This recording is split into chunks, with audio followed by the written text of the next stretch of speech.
Hello, beautiful lights, and welcome to another episode of From a Medium's Perspective. Today, I am beyond excited to introduce our guest. His name is Daniel Scranton, and he has an amazing gift.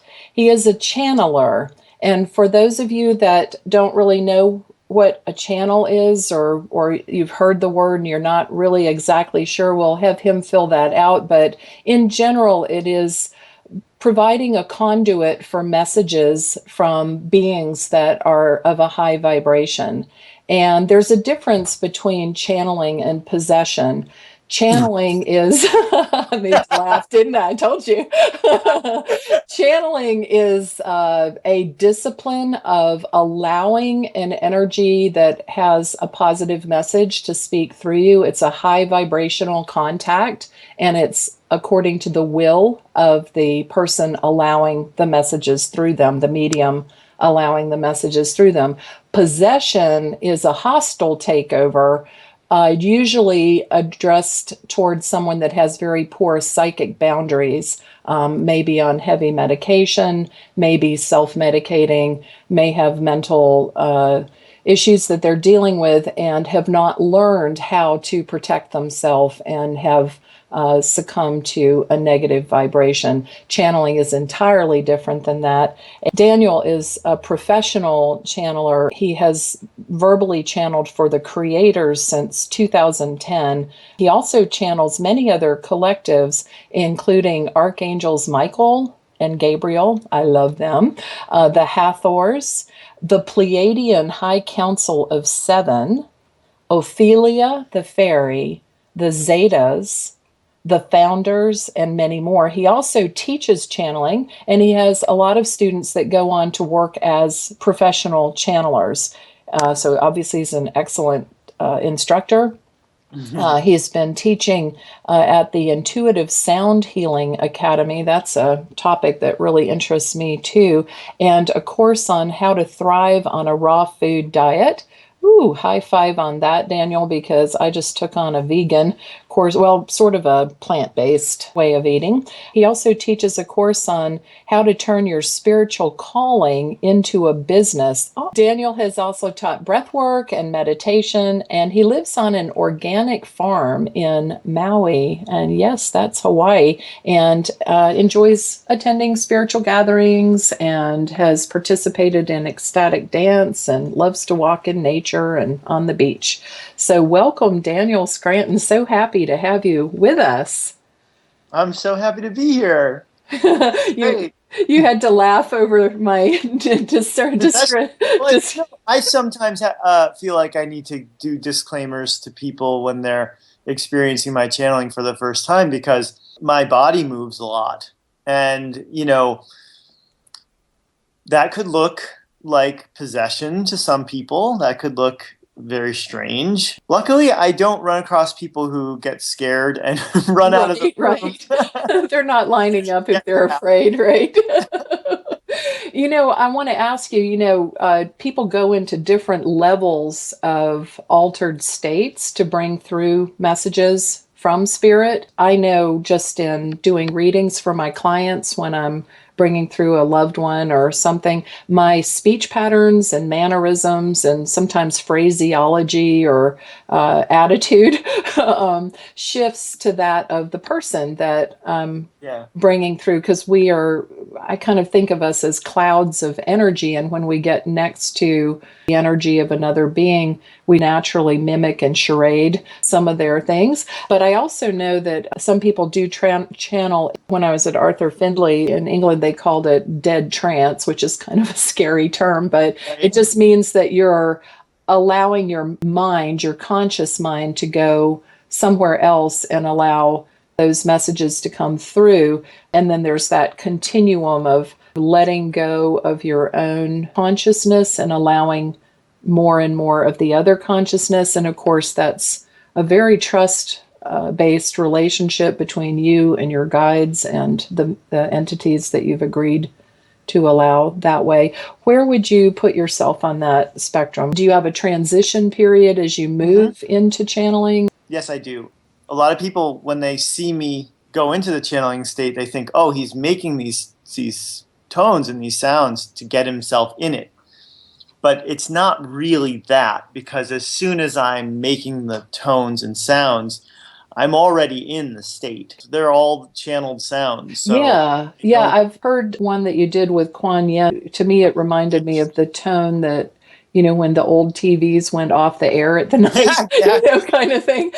But I have people ask me questions that are highly esoteric, like well beyond my left brain comprehension of things, that sometimes I go in really easily, but if I come out too quickly, it's like, I think of it like if you went down in the ocean and came up too quickly, you'd have the bends, and I've learned to regulate that. And I was wondering, when you said that, do those tones that are created, do you think that they are for sort of adapting your physical body to the higher vibrational realms that you're going into? Or do you think that they are sort of like, this is going to sound strange for some people, but I'm thinking of them like sound rays that kind of precede the arrival of that other energy so that the listeners are able to adapt their vibration? What do you think about that? What do you think they're for? It's all of the above. I think that it serves many purposes. I think the tones themselves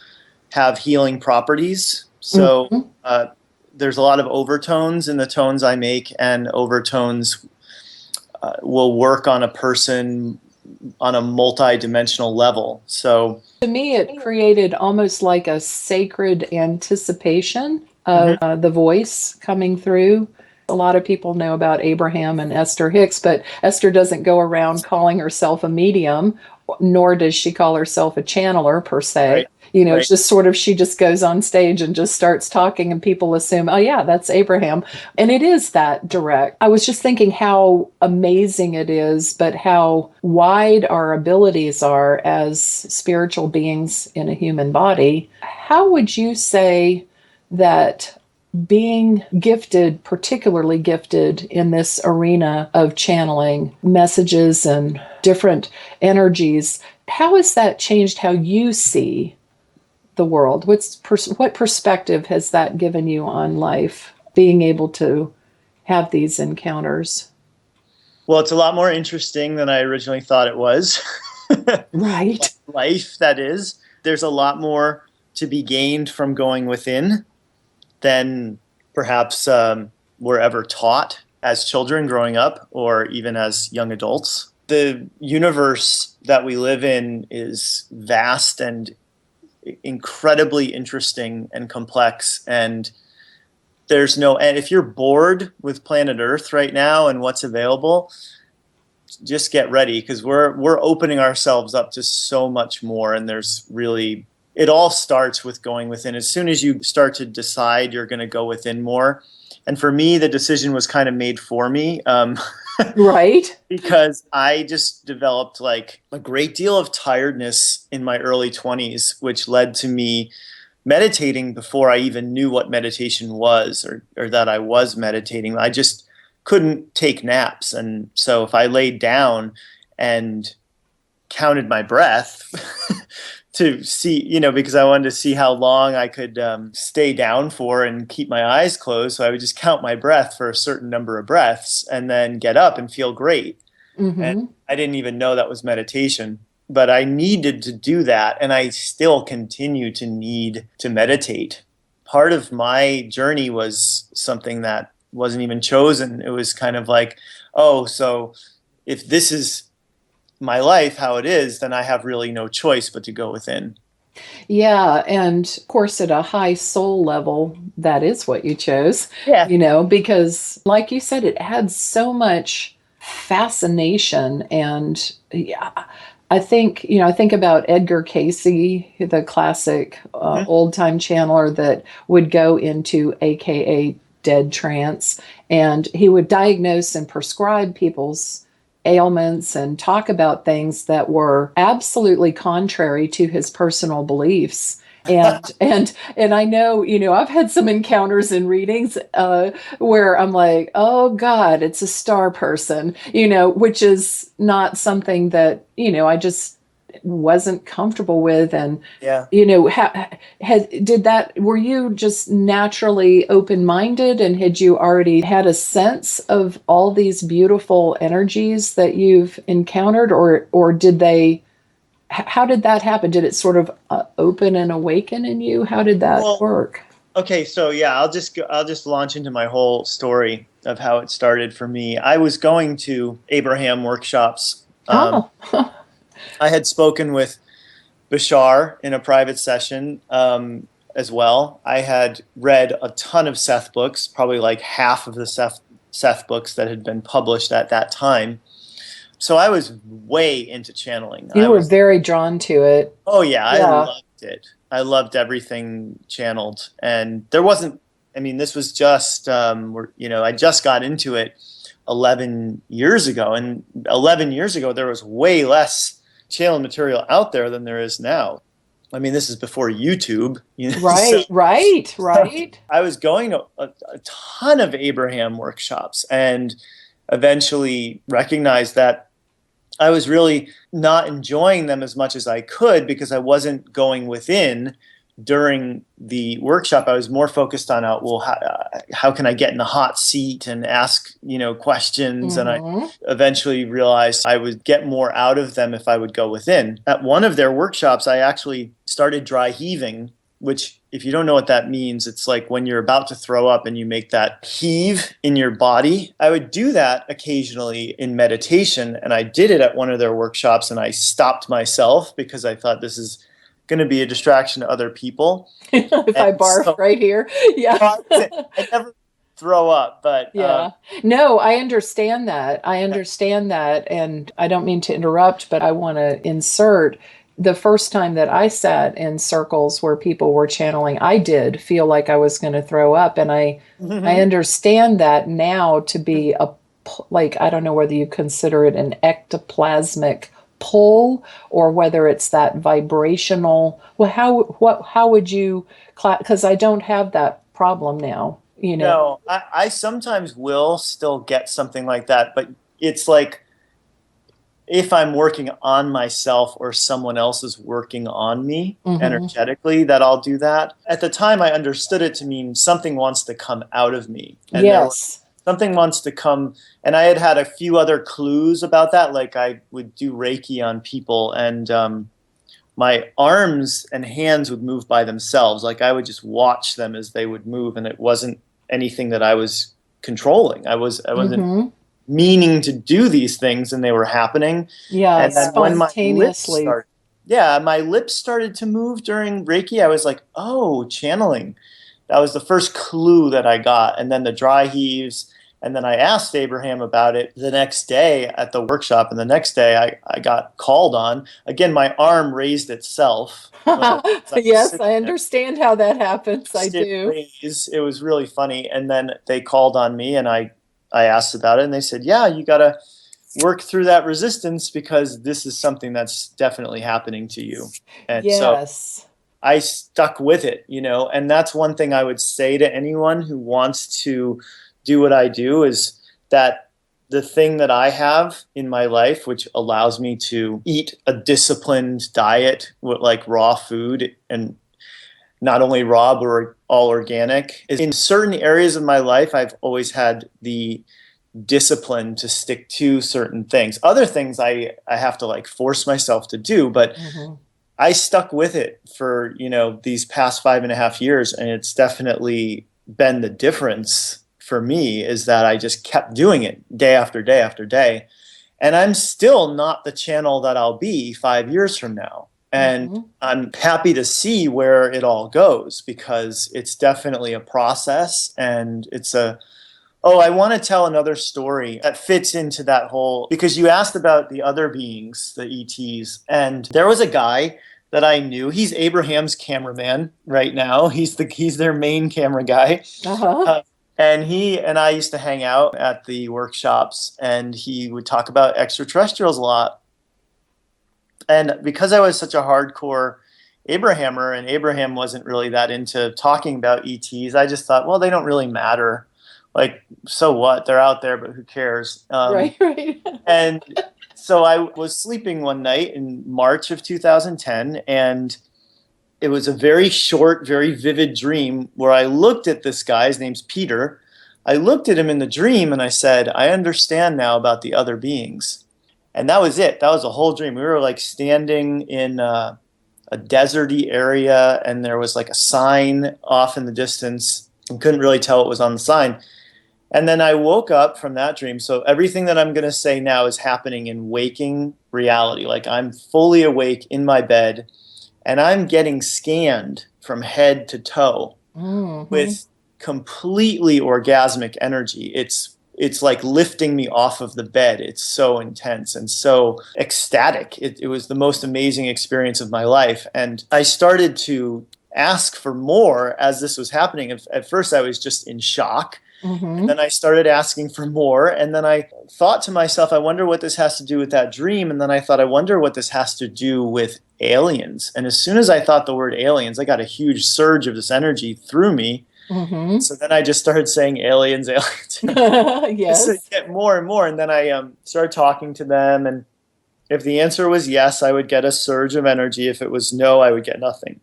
And then eventually I opened my eyes, and I thought maybe I could see them. And as soon as I opened my eyes, it was like starting the process all over again, with being flooded with this energy. And I don't even know how long that went on for, but I think it ended at like 2:30 in the morning. And I got up, and I don't think I fell back to sleep that night after that. And then the next day I had already been meditating every day for 11 years at that time. And I just decided, you know what, I'm going to go even deeper now. I'm going to see if I can get this by myself without needing help, you know? And right. so it made me want to go within even more. And 8 months later, I was channeling. Oh, that's very cool. So were the ETs, or I call them star people, but whatever. Yeah, that's a nice nomenclature. Yeah, the word aliens just kind of creeps me out. I don't even like it regarding people, much less beings from another place. It's like, just don't use that word, you know? But were they the first energies that you channeled? No, those were not the creators.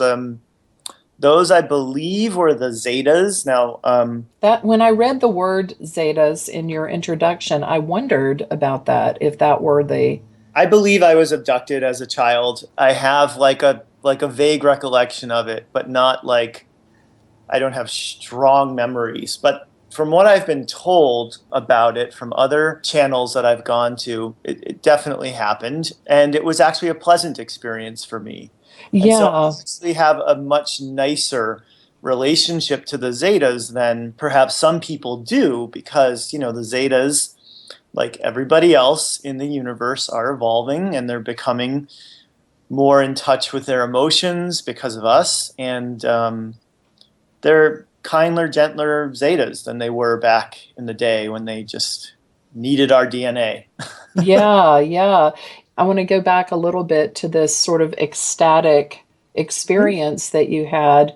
And it just popped in my mind, you know, that biblical reference to the rapture, and, you know, how they discuss the rapture being at a time. I know it's generally referred to as the end of time, but I was thinking about people being translated into another dimension, you know, no longer there. And I thought, oh my God, that's so interesting. I know that the Bible isn't entirely intact after all these years, but that's kind of interesting to think, wow, were they talking about, you know, abduction or translation to a higher dimensional frequency? There's a lot of people who will pick apart the Bible and find those passages specifically where it. And if you watch Ancient Aliens, you know, they're all over that. I don't have TV. Well, you can watch it on your computer too. Oh yeah, okay.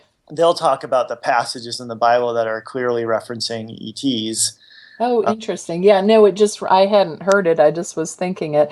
So when you channel them, I know you say that a lot of that, as you allow those energies through you, there's sort of less control over your, body motions or what comes through your mouth or whatever. But Mhm. it has given you, hasn't it, sort of a feeling, a very intimate feeling of the different cultures of beings that exist at different levels? Yeah, they all have different frequencies. They all have different energy that they share with me, basically, and that I feel and that I've learned how to translate on a very subconscious level. Now, sometimes I get images in my mind's eye too that help Uh-huh. with the translation process. But that's one thing that people should know about channeling too, is that the channel's always involved.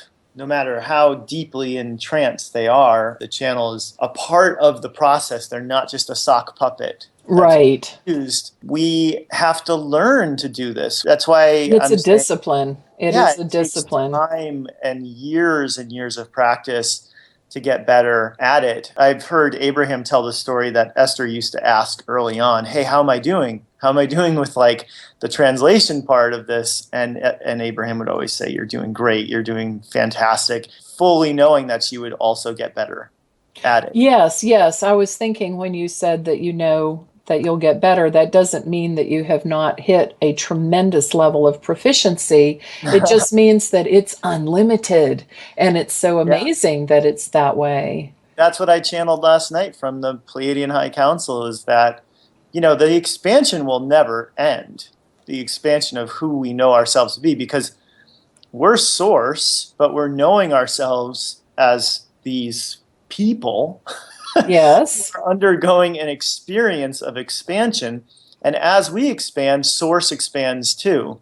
Yes, So yes. we're never going to like stop in the process of exploration. I think of all of existence as source energy exploring itself through all the Yes.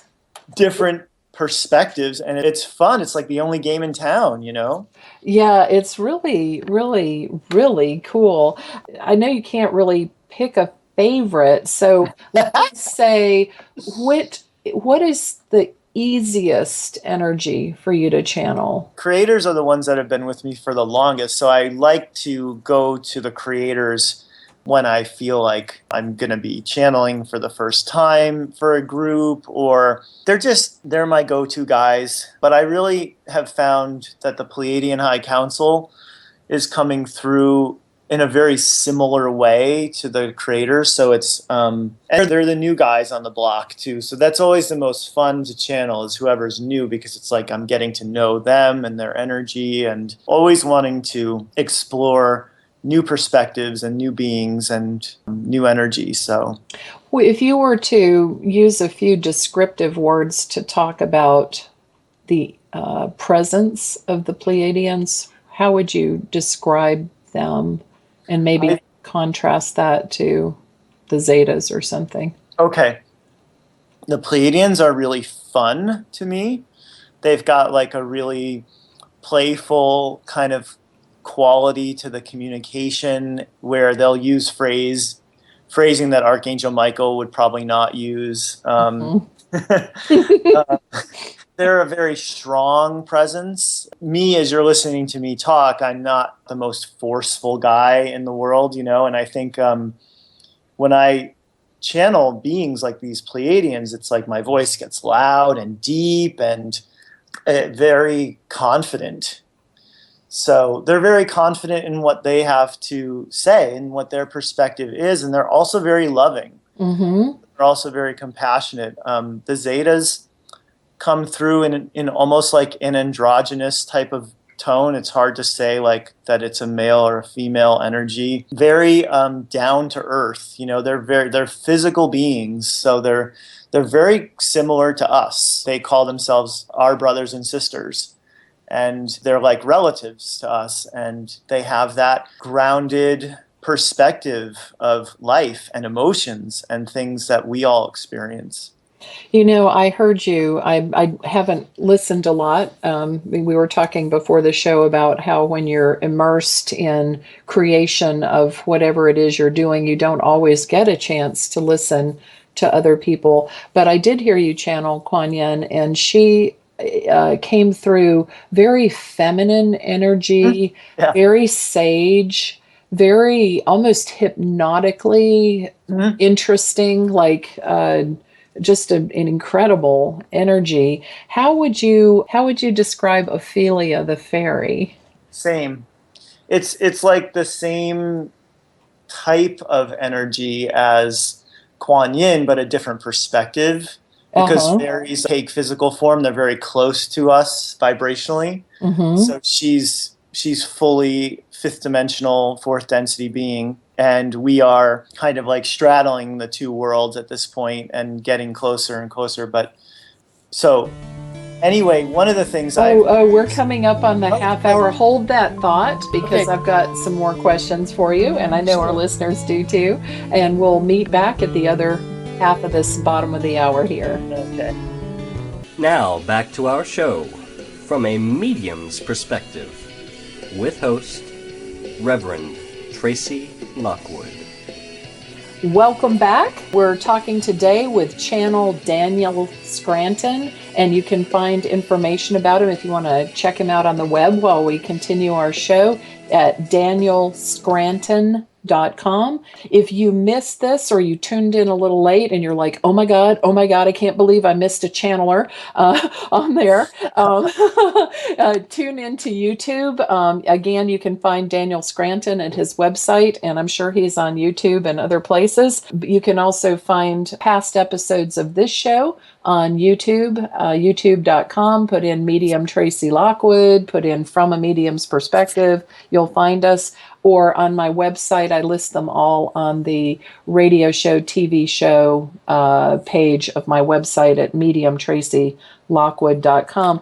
Daniel, how cool. We were enjoying talking about the qualities and characteristics, personalities of some of the different energies to sort of differentiate them for our listeners. And you were about to say something. What did we Yeah. what did we We were lose? talking about we were talking about Ophelia, and she's a fairy, and they have beautiful energy to share with us, but they're not teachers by trade. So it became harder and harder for me to channel Ophelia because Ophelia just wants to play and love and spread light, and she doesn't really have a lot to say. Yes, Whereas yes. other beings are really here to teach, and support. And so that's why you see so many people channeling Archangel Michael and Pleiadians and ascended masters, is because that's their role, that's what they want to do. Yeah, you were contrasting the Pleiadians with Archangel Mhm. Michael. I channel too, but I do less channeling and more within the context of a reading, but of course guides and angels get mixed up in there. You do more channeling. Do you also do readings as well for people? Yes. Well, what I call my form of channeling is direct voice channeling, so that it's coming directly through my mouth of what's being. Right. Whereas when you go to a psychic, it's a similar experience for the psychic. Yes. The psychic is just relaying what they're getting and Mm-hmm. saying, okay, this is what I'm seeing, this is what I'm hearing, this is what I'm getting. Whereas the direct voice channel, it comes through, and when it comes through the channel, what you get also is you get the transmission of energy through the channel. So the channel's not just channeling words, we're channeling energy. We're bathing the person in high frequency energy, and the beings that we work with are also working on the people. And so people, when they come to me, and yes, I do private sessions, One-on-one sessions as well as group. yeah, group Uh-huh. sessions. My group sessions are every Thursday night, and this week is the creators. Mm. And if you go on my website, there's a tab for events, and we call those sessions the group live Q&A. Oh, So very cool. That's danielscranton.com. right, Hmm? right.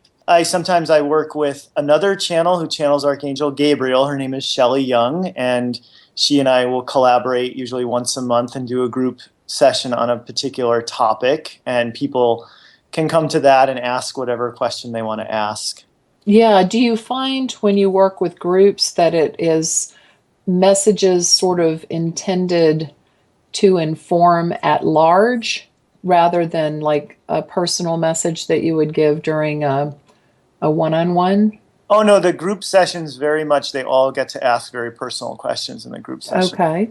So that's, there's a general reading at the beginning of the energy, and then it's what people who attend will find when they attend is that their questions are getting asked by other people too, so it's all very much for the group, even if one person is taking the lead, because that's how orderly the universe is. Yes, yes, yeah. It's interesting the different scales of messages. Some are sort of prophetic for the culture or for the earth at large, and then some that are geared toward, like you do with a theme for that day and time. Yeah. It is, of course, inspired, and then the personal level of messages. What do you do when you're preparing to channel? I know that you maintain a raw eating lifestyle. Yeah. When you prepare yourself, what is your process that you go through before you begin to channel? I channel so much now that, like, I could be walking in nature and I'll just start channeling. So very natural to you. Yeah, yes. It just comes through. I'll be taking a shower and all of a sudden I'll notice I've been speaking for Archangel Michael for a while in there, Mm-hmm. So there are times when it just does come through. But I take care of myself. That's like my number one job. Yes. And that is my health and my fitness and being in nature and hanging out with my cats and only socializing when I really, really want to. Yes. I spend time here living on the heart chakra of the entire earth. Yeah, Maui. Ocean, and it's easy to maintain high vibration. I've got 3 cats. They're all amazing and they love me and they're fun and. Well, they're natural healers and also it's almost like gatekeepers too. Yeah.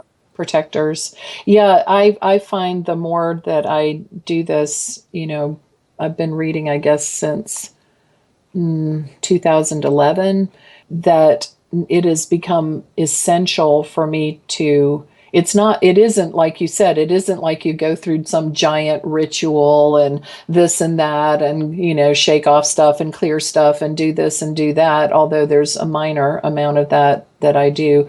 But it's more, in order for me to be able to function during readings, and it sounds identical to what you said, and I'm so glad you said it, that we have to take care of ourselves. Right. We have to feed our bodies, rest our bodies, give ourselves downtime, and that connection to nature, it does kind of call to you to have to do that in order to be in the right headspace to be able to bring through that type of energy. I had to explain to my ex-girlfriend not to come to me 5 minutes before I'm about to channel something. No, right.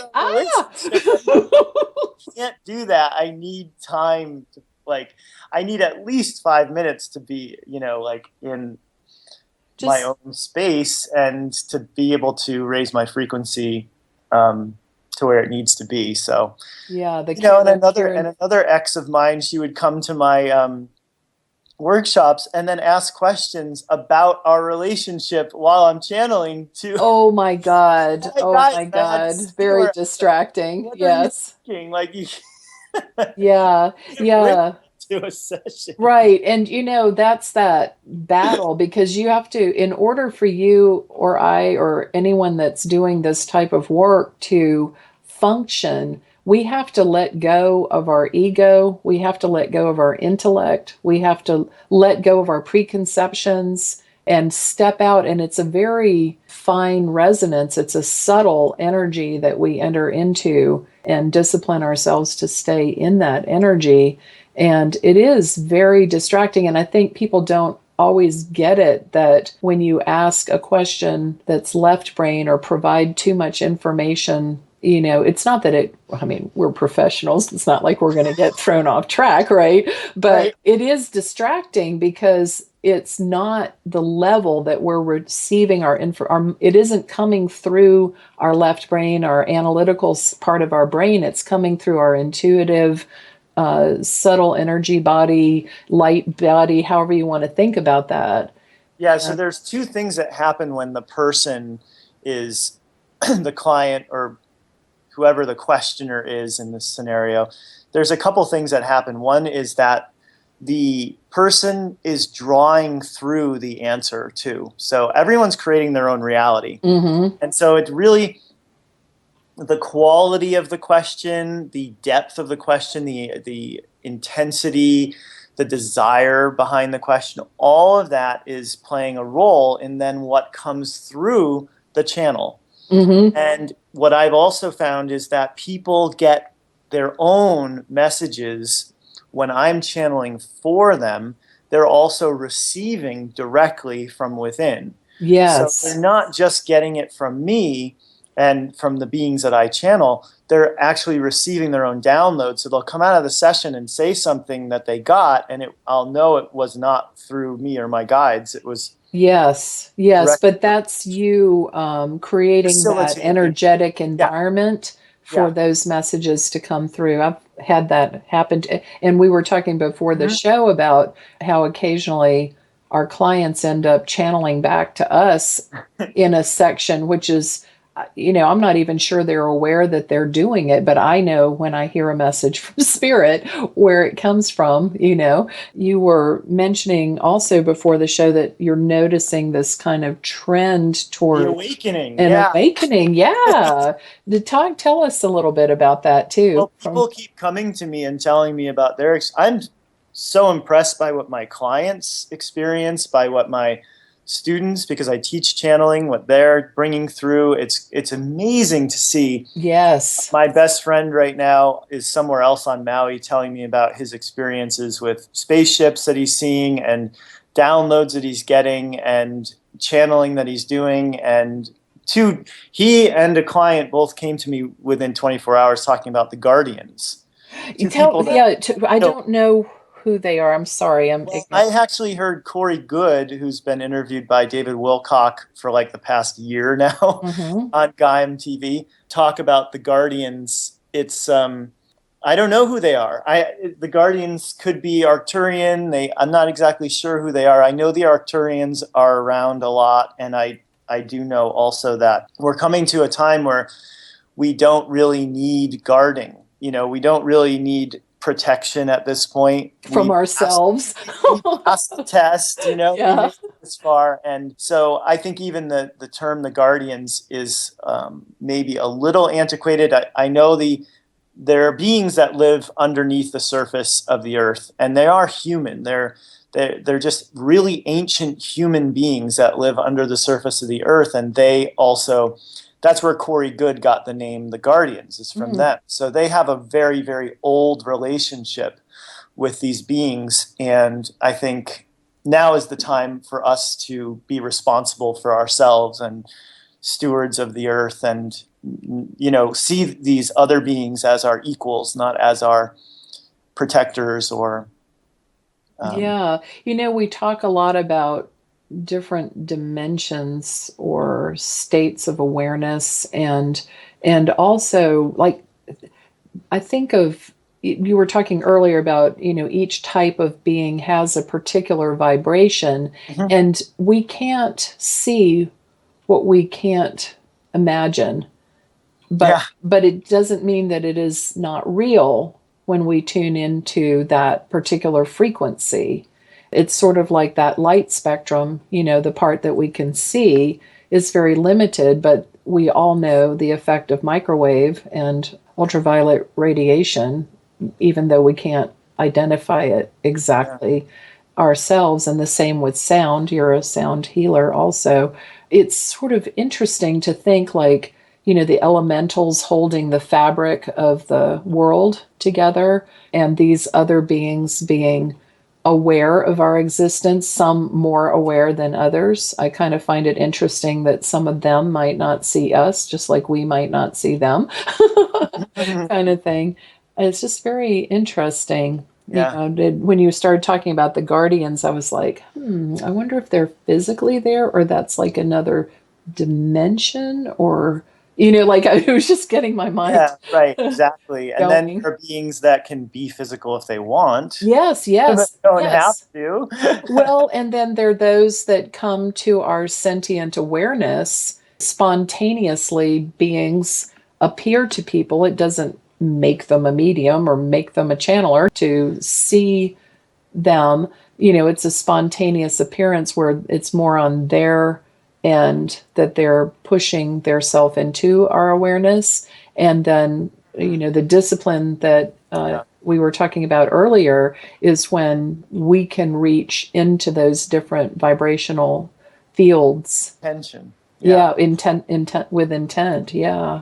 Yeah. Yeah. If people were wanting to open up, I liked it, you said going within, and I've been juggling the differential between meditation, which is something that makes us more self aware, and then psychic exploration that makes us more other aware, both Right. of which can occur within or without. Right. But what would you tell people if they are trying to tune themselves, what would you recommend for them I to would say start that developing? the hardest thing, the most challenging thing you're going to find is trusting yourself, trusting that it's real and that what you're doing is actually connecting to something else. I think so many of us will experience something and think, yeah, but I felt like I was making it all up, or it was just my imagination or something like that. And the truth is, we're always making it up.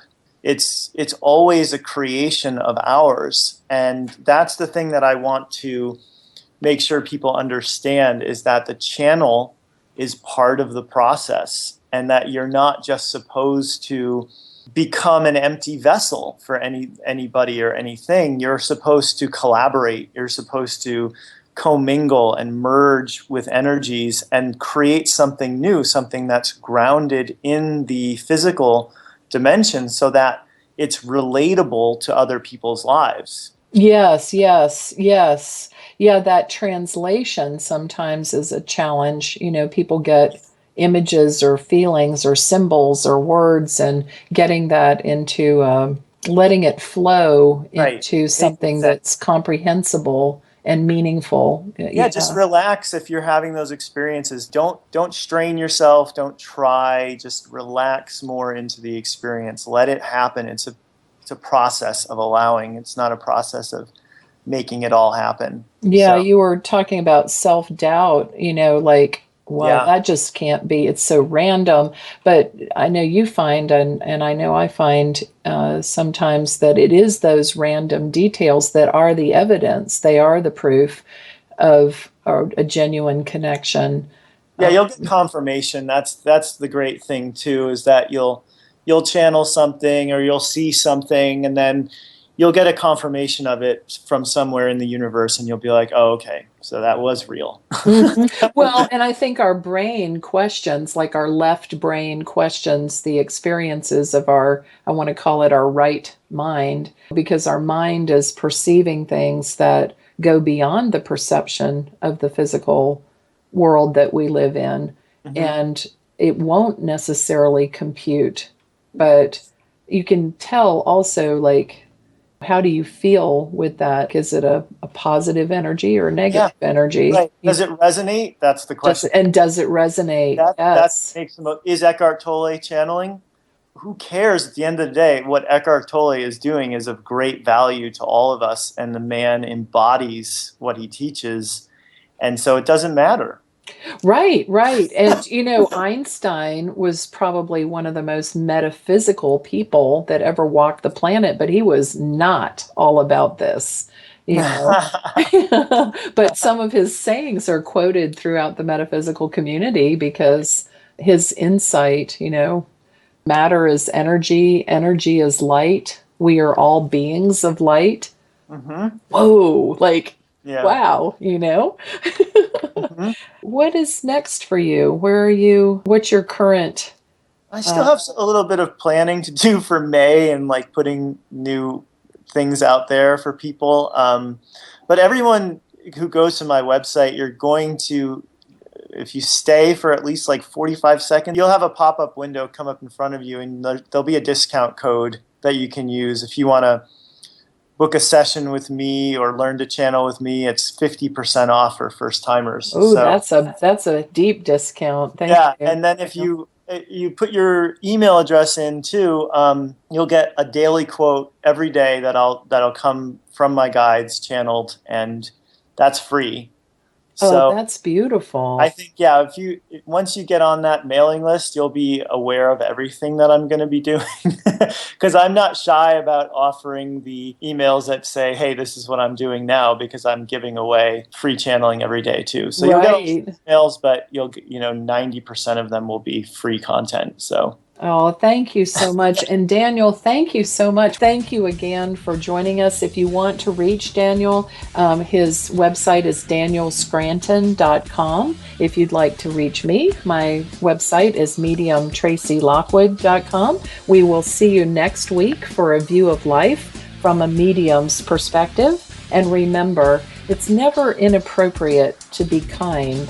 And without integrity, you have nothing.